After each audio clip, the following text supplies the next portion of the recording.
The Nest of Spears by F.W. Boreham. By way of introduction. For 100 moons, so a Maori myth declares, there was no war between the natives who dwelt on the Bay of Islands and the neighboring tribes of Tipahani. Again and again everything was in readiness for an encounter, and the tattooed warriors, fully armed, took up their positions in anticipation of a deadly combat. But during the night before the fray, the spears of the chiefs mysteriously vanished, and the tribesmen, baffled, returned to their pas. It was Wakatuni, the beautiful but frail daughter of the great warlord of Tipahee, who solved the mystery. Wakatuni was not like other Maori maidens. She loved to wander in solitude among the silent hills and listen to the bellbirds in the wooded valleys of her lonely land. And one day, on an immense ledge of rock jutting out from the mountainside, she found the nest of the great white Mawumari, the peace bird, and lo, it was entirely constructed of the spears that had vanished from the camps. In this volume and its predecessors I have touched upon 1,000 questions, about which, if I were so disposed, controversy would be easy, but I have endeavored to remove those glittering spear points from the realm of strife, and to transfer them to an atmosphere in which the peace bird can fold her snowy pinions, and gentle souls like Wakatuni feel perfectly at home. Frank W. Boreham, Armdale, Melbourne, Australia, Easter 1972. Part 1. The Magpie. One of the most consequential personages about the Silver Stream manse was A.D. I remember very clearly the morning on which we met for the first time. It was a Monday. "It's your turn to come over to Silver Stream on Monday," John Broadbanks had said. "You needn't trouble to yoke up. I shall have to drive into Mosgiel first thing that morning. I'll pick you up outside John Havelock's store at 10 o'clock. That do?" It did perfectly. Shortly after 10 we were jogging along the quiet road that led to Silverstream. The hawthorn hedges were so full of blossom that in the distance they looked like snowdrifts. The perfume was delicious. Rabbits scurried hither and thither, but always vanished into the long grass under the hedge long before Gip, who was barking furiously in his excitement, could get anywhere near them. All at once I became aware that there was something alive in the box at my feet. "Oh," John laughed, "it's only A.D. We had lost him for the last few days and couldn't think what had become of him. I found him just now by Craig's haystack. Goodness knows how he got so far from the manse. He seemed glad to come to me, and I put him in the egg box for safety till I'd get him home again. A.D., it turned out, was a tame magpie. Dawn had found him as a mere fledgling, lying in a culvert on the road to Maunagatu. He had somehow broken a wing and was fluttering pitifully hither and thither." "But why call him A.D.?" I inquired. "He can't be so very ancient." John broke into a peal of laughter. "You're on the wrong tack," he cried. "In this case A.D. doesn't stand for Anno Domini. It stands for Artful Dodger. We happened to be reading Oliver Twist at my slipper evenings when we first discovered A.D.'s weakness, and the youngsters took the name out of the book and gave it to the bird. He certainly deserves it as much as Jack Dawkins did, for he's quite as clever a thief. We have to keep eye in the backs of our heads when he's about. If you miss anything that shines or glitters, you had better look for it, first of all, in A.D.'s nest in the stable loft. The chances are that it's there." At the dinner table the children were greatly excited over the prodigal's return. Goldilocks alone lacked enthusiasm.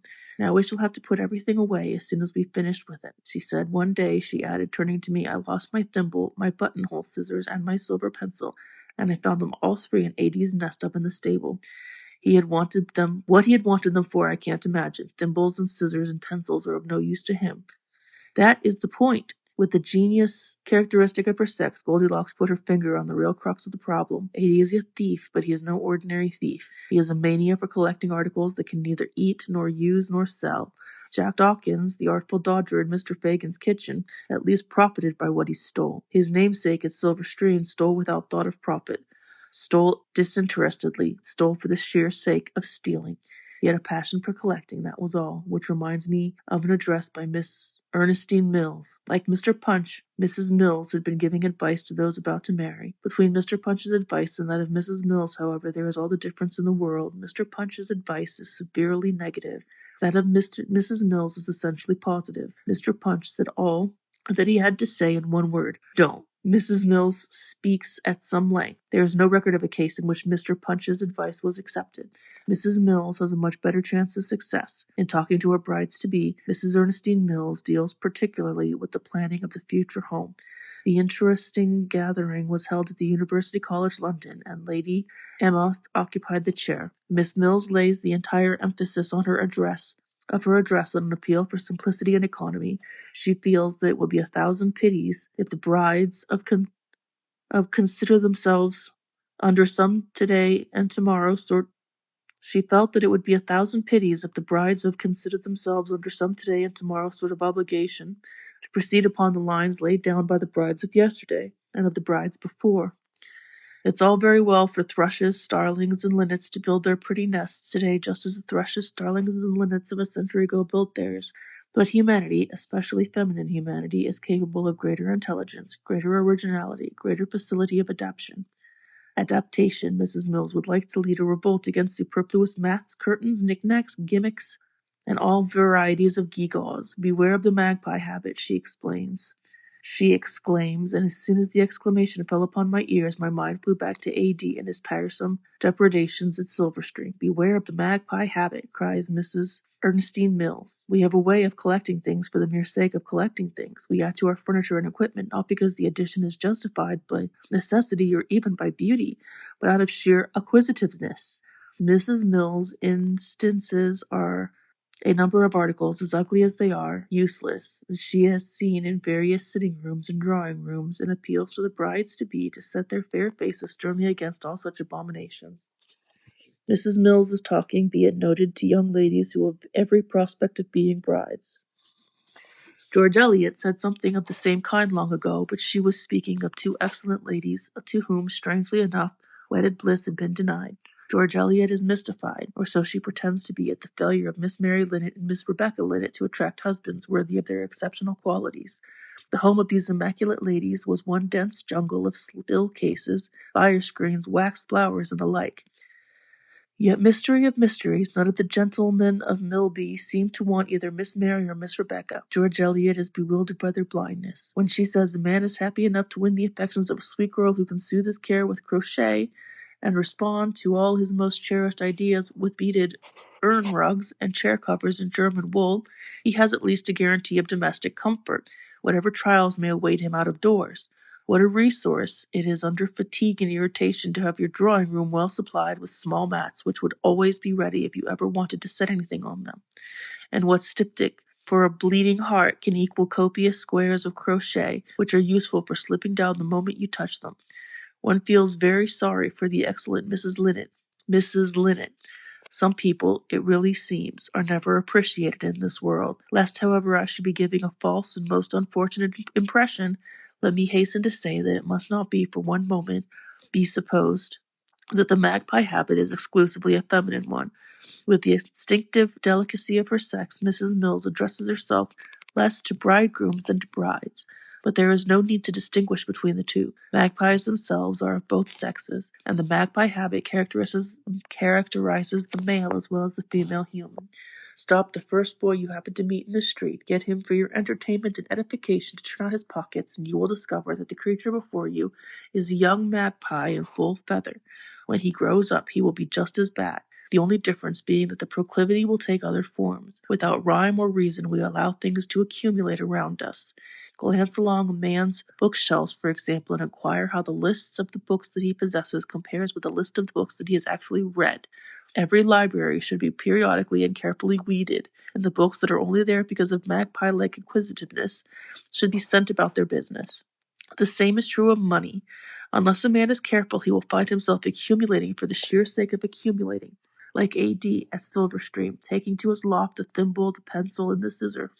A man may get into the habit of loading his nest with scripts and deeds and stocks and shares that can never be of any real use to him. Many a man has postponed his retirement too long. He has worked until activity becomes the habit of the years, and leisure, when he takes it, becomes a species of unutterable boredom. Had he retired as soon as it became possible for him to do so, his leisure would have been a luxury, but he allowed the magpie habit to get the better of him, and it spoiled everything.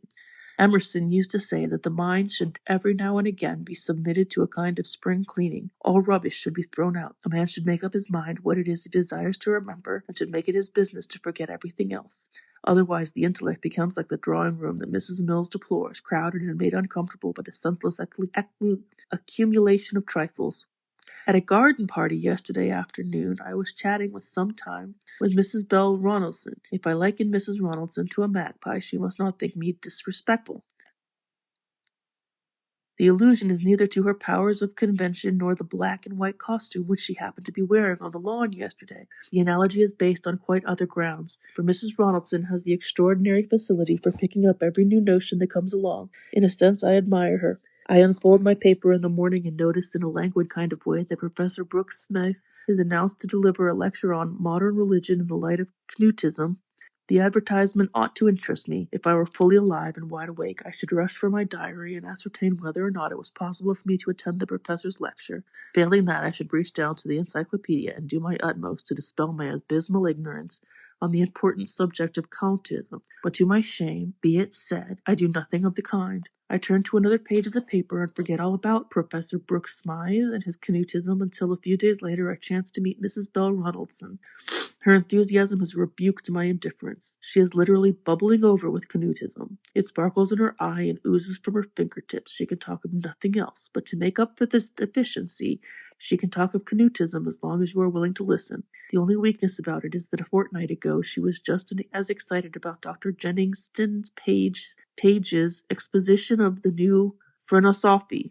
She has now forgotten all about Phrenosophy and is overflowing with Knutism. If you were to peep into her boudoir, you would see Dr. Jennings Page's book tossed away on a shelf, whilst a textbook of Knutism lies open on the dressing table. A.D. thought the thimble great fun until he came upon the scissors, and the scissors were the sensation of his life until he found the pencil. In the day of his need, if such a day came to him, the Magpie at Silver Stream must have found thimbles and scissors and pencils a poor substitute for the useful stores that might have hoarded. But he was not alone in his chagrin and discomfiture. Historians tell us that the fleet of Caligula sailed for Britain amidst the plaudits of a people who confidently expected that the proud islanders of the north would at last be brought into subjugation to the Roman Empire. Having reached the English coast, however, Caligula wandered up and down the beach, collecting pretty pebbles, and then set sail for home. And when the Roman populace crowded the quay to see the landing of his conquered generals and captive kings, he showed them starfish and seaweed and beautiful shells. I often think of that Roman record when I try to visualize the day of judgment. What, Whittier asks, what, my soul, was thy errand here? Was it mine? Was it mirth or ease, or heaping up dust from year to year?